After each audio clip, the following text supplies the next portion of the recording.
최고 기온은 34.9도로 전국에서 가장 높았습니다. 오늘 밤에는 올 들어 첫 열대야도 예상됩니다. 승용차 요일제가 시행 100일 만에 성공적으로 정착되고 있는 것으로 나타났습니다. 참여 차량도 하루 평균 30대씩 증가하고 있습니다. 통영 아르미 사건 이후 성범죄자 알림이 사이트 접속이 폭주하는 등 부모들의 불안감이 커지고 있습니다. 성범죄자 관리에 문제는 없는지 취재했습니다. 전국을 무대로 불법 행위를 일삼아온 신흥 폭력 조직이 경찰의 무더기로 검거됐습니다. 일명 전국연합파의 실체를 취재했습니다. 자매 살인 사건을 수사하고 있는 경찰이 유력한 용의자인 숨진 언니의 전 남자친구를 공개 수배했습니다. 공사 현장에서 흘러내린 토사가 전복 양식장을 덮쳐 어린 전복이 집단 폐사했습니다. 피해 보상을 두고 논란이 일고 있습니다. 올 들어 고래바다 여행선의 고래 발견율이 30%에 육박하고 있습니다. 고래바다 여행선의 인기도 덩달아 오르고 있습니다. 100년에 한 번 볼 수 있는 꽃이라는 고구마 꽃이 만개해 화제가 되고 있습니다. 울산현대가 6게임 무패 행진을 이어가며 선두권에 다시 진입했습니다. 아시아 챔피언스 리그와 FA컵 8강에도 올라 있어 역대 최고 성적이 기대됩니다. 여러분 안녕하십니까? 7월 23일 월요일 UBC 프라임 뉴스입니다. 시행 100일째를 맞은 승용차 요일제가 성공적으로 정착되고 있습니다. 하루 30대씩 참가 차량이 늘고 있는데 20%에 달하는 초기 탈퇴자를 줄일 수 있는 방안도 필요해 보입니다. 김익형 기자입니다. 주부 하정임 씨는 일주일에 하루씩 승용차 운행을 하지 않는 승용차 요일제에 동참했습니다. 환경을 위해 약간의 불편은 감수하기로 한 겁니다. 사실 우리 울산에 교통량이 너무 많이 증가하고 있기 때문에 에너지 절약하는데 동참하려고 신청하게 되었습니다. 지난 4월 1일 15,000대로 시작한 승용차 요일제 참가 차량은 100일 만에 18,000대, 하루 평균 30대씩 늘었습니다. 자동차세 5% 감면과 공영주차장 이용료 50% 할인 등 다양한 혜택이 큰 역할을 했습니다. 할인 가맹점이 159곳으로 늘었고 승용차 요일제 전용 카드까지 출시될 예정이어서 혜택은 더욱 늘어납니다. 100일 동안 기름값 11억 원과 교통 혼잡 비용 6억 원 등 모두 17억여 원의 사회적 비용을 줄인 것도 큰 성과입니다. 내년까지라도 2만 명 정도만 확대되면은 연간 100억이라는 사회적 비용이 절감이 됩니다. 그런 차원에서 저희들이 발로 뛰는 행정력을 경주하겠습니다. 그러나 이 기간 중에 승용차 요일제에서 탈퇴한 차량도 2,000대가 넘는 것으로 나타나 개선이 시급한 것으로 지적됐습니다. 탈퇴 이유는 운행 금지일을 5번 이상 위반한 차량이 900대, 다른 지역 전출 500대, 자진 탈퇴 400대 등입니다. 승용차 요일제를 함께 도입한 대전에 비해 가입 차량이 3배나 많은 울산. 초기 탈퇴자를 줄이는 보완책을 마련한다면 환경도 살리고 비용도 아끼는 일석이조의 정책이 될 전망입니다. UBC 뉴스 김익현입니다. 통영 한아름 양 살인 사건 이후 울산에서도 성범죄에 대한 학부모 걱정이 커지고 있습니다. 하지만 울산 지역 성범죄자에 대한 실태는 제대로 알 수 없고 관리도 되지 않고 있습니다. 윤경재 기자가 취재했습니다. 성범죄자 알림이 사이트에서 울산 지역 성범죄자를 검색해봤습니다. 주민등록상 주소지나 거주지가 울산인 19세 미만 아동 청소년 대상 성범죄자가 무려 39명에 달합니다. 중구 17명, 남구 10명, 울주군 5명, 동구 4명, 북구 3명으로 중구와 남구에 가장 많습니다. 하지만 이 사이트에는 지난 2010년 4월 이후 성범죄를 저지른 범죄자들만 나와 있어 그 이전 성범죄자들에 대한 정보는 알 길이 없습니다. 등재되는 거는 2010년 4월 15일부터거든요. 그 이전에 성범죄를 저지른 사람들은 주민들이 알 수 있는 방법은 없나요? 제3자가 알 수 있는 거는 없을 것 같습니다.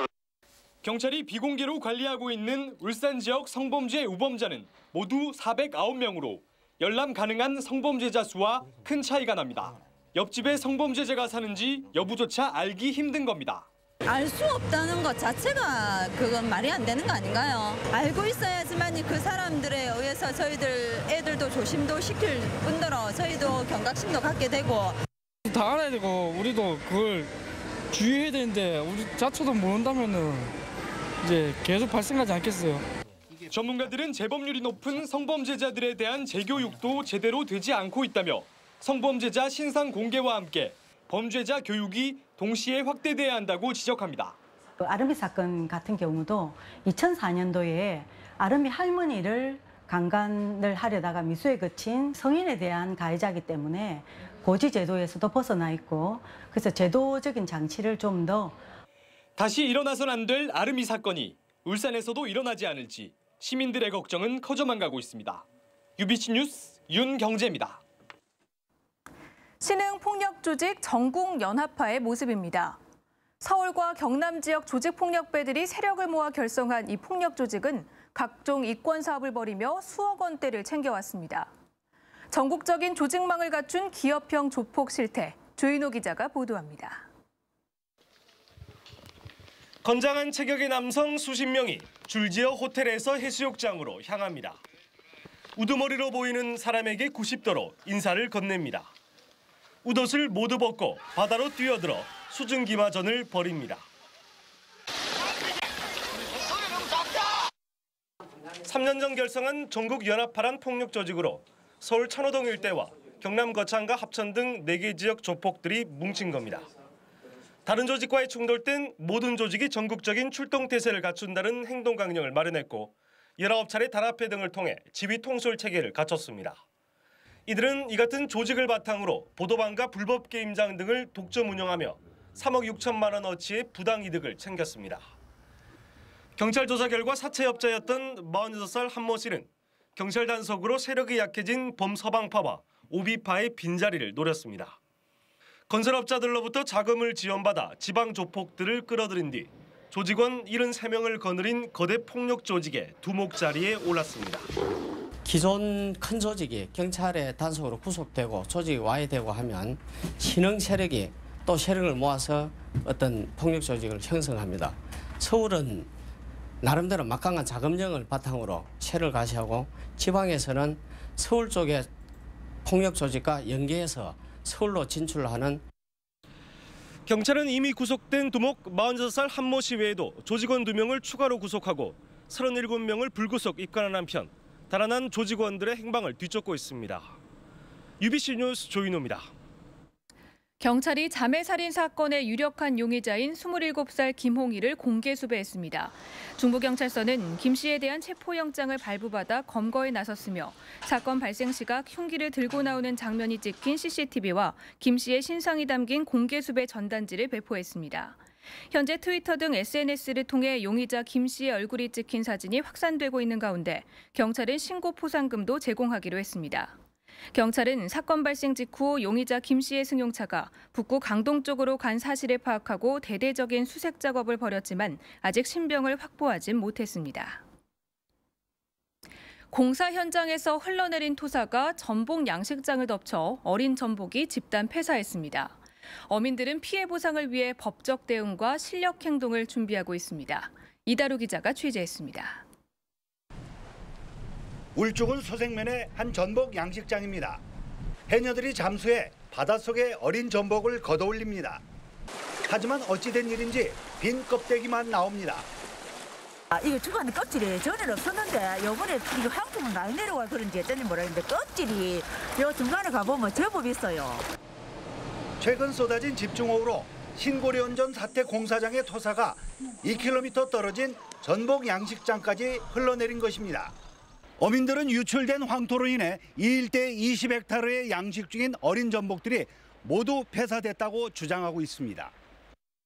지난주 폭우로 온 바다가 황토로 뒤집혀서 저희가 살포한 전복이 전부 폐사를 하였습니다. 실제 사태 공사 현장의 침사지는 구더기를 얕게 만들어 비가 많이 오면 넘칠 수밖에 없는 상황입니다. 침사주 물을 정화를 해서 가야 되는데 우수량이 많다 보니까 깨끗하게 정화가 안 되는 거죠. 그러니까 위로 흘러가는 부분이 일부 좀 있었던 사실이에요. 국도 31호선 신설 공사장의 토사도 흘러간 것으로 보이지만 시공업체들은 토사 유출 사실만 인정할 뿐 피해 조사와 보상은 소극적입니다. 종폐를 넣고 했다는 부분에 대해서 저희들도 바다 속이 되다 보니까 일반 확인할 수 있는 부분이 그런 부분이 아니기 때문에 어민들은 법원에 공사중지 가처분 신청과 함께 실력 행사를 할 방침이어서 전복 집단 폐사를 둘러싼 논란은 불가피할 전망입니다. UBC 뉴스 이다루입니다.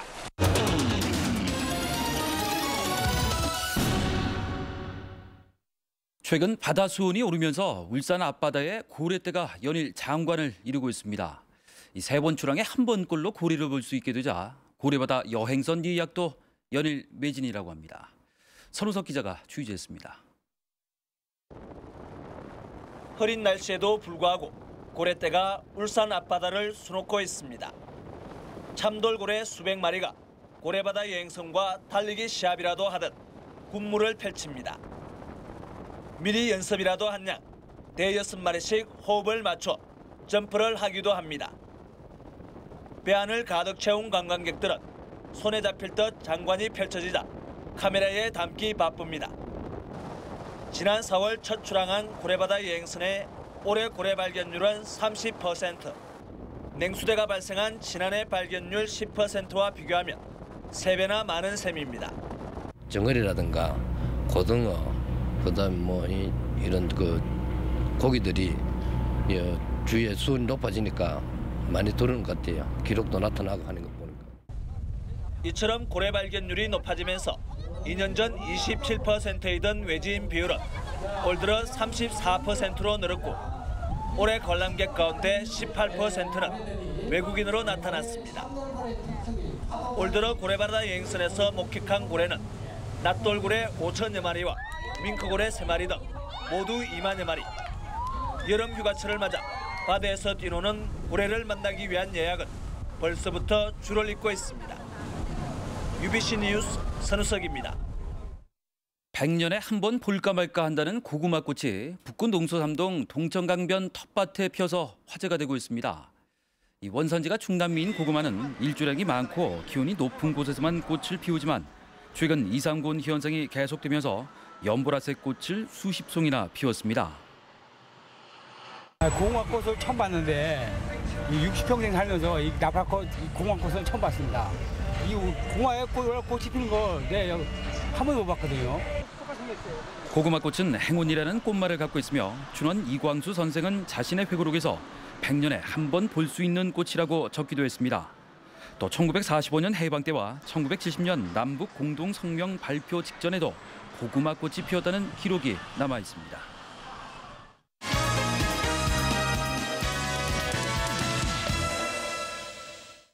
프로축구 울산 현대가 6경기 연속 무패 행진을 이어가며 K리그 선두권에 진입했습니다. 이미 아시안 챔피언스 리그와 FA컵에서도 8강에 오른 상태여서 역대 최고 성적을 거두지 않을까 기대가 큽니다. 보도에 서영만 기자입니다. 보슬기 다시 잡았습니다. 보슬기 올려줬고 마라냥 헤딩! 특급 좋고 마라냥의 동점골. 올려준 것 헤딩!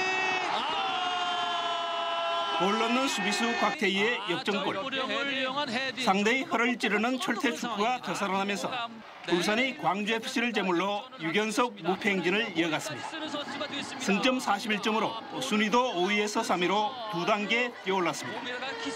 제가 처음에 우리 K리그 점수를 마라톤에 좀 비유했는데 지금 그대로 잘 가고 있는데 아직까지 그 선두하고 점수 차를 조금 좁혀야 되는데. 그동안 울산의 최대적은 빡빡한 경기 일정. 아시안 챔피언스 리그에다 FA컵까지 겹치면서 피로 누적으로 부상 선수가 속출했습니다.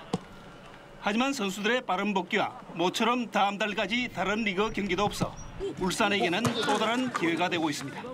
K리그를 대표해서 우리 울산이 올라가 있고 또 지금 리그도 3위고 지금 좋은 승점을 가져가지고 이 분위기대로 간다면 우리가 올 한 해는 또 이룰 수 있는 성적을 낼 수 있지 않을까. 최근 예기반 하피냐의 빠른 적응과 절정에 달한 김호훈 감독의 용병술도 팬들의 기대를 더 높이고 있습니다. 거의 부상이 없는 상태이기 때문에 이 많은 경기를 최대한으로 소화시킬 수 있는 그런 선수 구성이 됐다고 생각합니다. 울산 현대는 이번 주 부산과의 의외의 경기에 집중해서 K리그 선두권 굳히기에 나섭니다. UBC 뉴스 서영만입니다. 새누리당과 민주통합당의 대선 후보 경선이 시작되면서 지역 정가도 경선 국면으로 전환했습니다. 새누리당 울산시당은 울산의 별도 연설회 없이 오는 27일 부산에서 부산과 울산 합동 연설회가 열림에 따라 유력 후보의 울산 방문 등을 통해 지지세를 확산시켜 나간다는 계획입니다. 이번 국민 경선에서 선거인단 7만 명 모집을 목표로 하고 있는 민주통합당 울산시당은 제주에 이어 두 번째로 열리는 오는 26일 울산 지역 순회 경선을 부각시킨다는 전략입니다. 앞으로 5년간 222억 원이 투입되는 조선해양 도장 표면 처리 연구 기반 구축 사업이 울산에 유치될 전망입니다. 새누리당 김기현 의원은 이 사업이 울산의 한국화학융합시험연구원에 유치될 가능성이 높다며 사업이 유치되면 조선해양산업의 경쟁력 강화에 큰 도움이 될 것이라고 밝혔습니다. 한국산업기술진흥원은 조만간 한국화학융합시험연구원에 평가 결과를 통보한 뒤 다음 달쯤 협약을 체결할 전망입니다. 울산의 재정 자립도가 수도권을 제외하고는 전국에서 가장 높은 곳으로 나타났습니다. 행정안전부가 민주통합당 백재현 의원에게 제출한 자료에 따르면 올해 예산 기준으로 울산의 재정 자립도는 63.7%로 88.7%인 서울과 70.4%인 인천에 이어서 세 번째로 높았습니다. 또 울주군의 재정 자립도는 46.3%로 전국 85개 군 지역 가운데 가장 높은 곳으로 나타났습니다. 울산 지역 미분양 아파트가 한 달 만에 다시 감소세로 돌아섰습니다. 국토해양부에 따르면 지난달 울산 지역 미분양 아파트는 3,047가구이며 악성 미분양인 준공후 미분양 아파트는 1,899가구로 전달에 비해서 14%와 10%씩 감소했습니다. 부동산 업계 관계자는 울산의 경우 상대적으로 부동산 경기가 양호한 데다 최근 주상복합을 중심으로 분양 할인폭이 확대되면서 미분양이 다시 줄고 있는 것으로 보인다고 밝혔습니다. 울산지법 제2형사부는 공직선거법 위반 혐의로 기소된 55살 김모 씨에게 벌금 50만 원을 선고했습니다.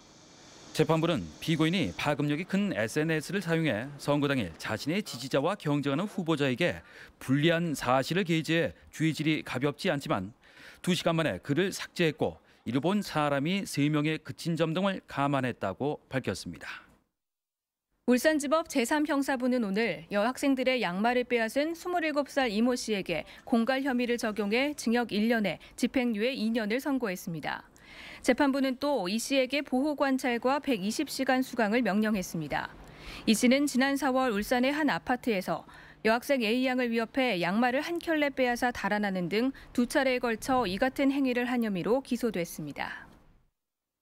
울산지검 공안부는 대학생들에게 김일성 회고록을 읽고 감상문을 쓰도록 한 모대학 국어국문학과 교수인 55살 이모 씨와 북한 찬양 내용을 이 교수에게 보낸 44살 서모 씨를 국가보안법 위반 혐의로 불구속 기소했습니다. 이 교수는 지난 2005년부터 지난 2010년까지 수업 시간에 학생들에게 김일성 회고록 등을 읽도록 하고 김일성을 미화하는 감상문을 제출할수록 좋은 점수를 주는 등 종북 행위를 한 혐의를 받고 있습니다. 이에 대해 이 교수는 교육 목적으로 학생들에게 해당 서적을 읽도록 한 만큼 학문의 자유에 해당한다고 주장하고 있습니다. 화물차 연쇄 방화 수사가 진전이 없는 가운데 공공운수노조 부산본부가 구속된 화물연대 조합원의 석방을 주장했습니다. 노조는 오늘 기자회견을 갖고 경찰이 사건 발생 직후부터 사실상 화물연대를 지목해 표적 수사를 해왔지만 이렇다 할 증거를 내놓지 못하고 있다고 이같이 주장했습니다. 경찰은 연쇄 방화 수사를 위해서 관련자 소환 조사를 하고 있지만 최근 자매 살해 사건까지 발생해 수사에 어려움을 겪고 있습니다. 올해 상반기 울산 지역 소비자 피해 상담은 1,827건으로 1년 전보다 1.4%가 늘어난 것으로 나타났습니다. 울산시는 울산시 소비자센터와 YMCA 그리고 YWCA 등에 접수된 소비자 상담 현황을 분석한 결과 이같이 나타났다고 밝혔습니다. 품목별로는 의류가 976건으로 가장 많았고 대출과 통신기기, 인터넷과 세탁 순으로 피해 상담이 많았습니다. 다음은 간추린 뉴스입니다. 현대 미포조선 노사가 16년 연속 무파업으로 올해 임단협을 마무리하고 조인식을 열었습니다. 노사는 임금 5만 800원 인상, 경력금 300% 플러스 300만 원 지급 등에 합의하고 현대중공업과 같이 선택적인 정년 연장 제도를 도입했습니다. 울주군이 결혼 이주 여성들에게 친정나들이 기회를 주기로 했습니다. 이에 따라 울주군 다문화가족 지원센터는 오늘 베트남과 캄보디아, 필리핀 등에서 시집온 13명의 이주 여성들이 다음 달부터 석 달간 고국 방문을 할 수 있도록 사전 교육을 실시했습니다. 울주 나눔봉사단과 동국대 한의학과 학생들은 울주군 삼동면에서 어르신들을 위한 무료 한방 진료 활동을 벌이고 있습니다. 이들은 오는 28일까지 삼동면 노인들의 한방진료와 효음악회 등 다양한 봉사활동을 펼칠 예정입니다. 오늘 울산 지방의 낮 최고 기온이 전국에서 가장 높았습니다. 성경 캐스터, 오늘 밤 열대야 가능성도 있다고요? 네, 오늘 정말 더우셨죠. 울산 지방 올 들어 최고 기온을 기록했습니다. 무려 34.9도까지 올랐는데요. 전국에서도 가장 높은 기온으로 관측이 됐습니다. 해가 진 지금도 무더위가 이어지고 있는데요. 특히 오늘 밤에는 울산 지방 올 들어 처음으로 열대야 가능성도 높습니다. 밤사이 건강에 잃지 않도록 유념해 보셔야겠습니다. 이번 폭염은 오늘뿐 아니라 당분간 이어지겠습니다. 특히 내일과 모레 날씨가 더욱더 맑아지면서 낮 기온이 오늘과 비슷한 35도까지 오를 것으로 전망됩니다. 한낮에 가급적 외출 삼가하시고 실내에서도 통풍이 잘 되도록 환기시켜주는 것도 잊지 마셔야겠습니다. 다음은 자세한 전국 날씨입니다. 내일 중부지방 구름 조금 낀 가운데 대기 불안정으로 한때 비가 오는 곳이 있겠습니다. 한낮 기온도 32도를 웃돌아서 폭염에 가까운 무더위가 예상됩니다. 남부지방 대체로 맑은 가운데 많은 지역에 폭염특보가 내려져 있는데요. 내일도 전주 34도, 대구 35도까지 올라서 남부지방에는 폭염이 이어지겠습니다. 영남지방도 가끔 구름 낀 날씨가 이어지겠고요. 울산과 경주는 내일도 35도까지 오르고 그 밖의 지역도 30도를 크게 웃돌겠습니다. 바다의 물결은 최고 1.5m로 일겠습니다. 앞으로 33도를 웃도는 폭염이 길게 이어질 것으로 예상됩니다. 건강관리에 각별히 유의하셔야겠습니다. 날씨였습니다.